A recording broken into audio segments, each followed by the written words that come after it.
ยังอยู่ต่อเร็วลูกสา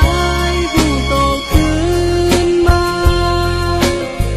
อันให้หนึ่งในเฮาวันปนหลังปล่อยวางท้องว่าตัน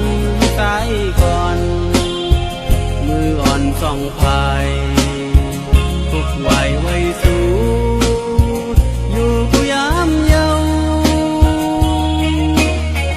อันไรลุ่มล้าเนอลูกสายมานั้นลูกเกตอบแทนจึงเกสู้เมอยู่คือ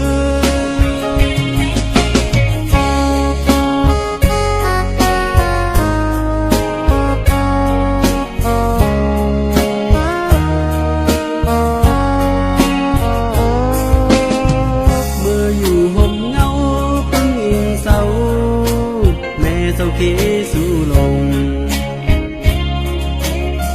ซึ่งเตมากัดเย็นมนเสือถึงกิ่งมือนอนมอยลับตาสั่นก้อยเลยหาพอขึ้นเฮินลูกชายอ่อนไม่เฮาเปวายามีสั่งสอนเย็นแสงเธอลูกสายลักแหลม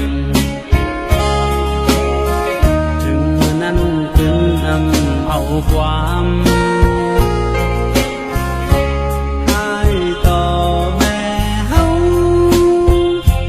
ตึกซื้อแงงคนก่อนนางเล่าเม็ดน้ำตาเราลงซ้อมยังอยู่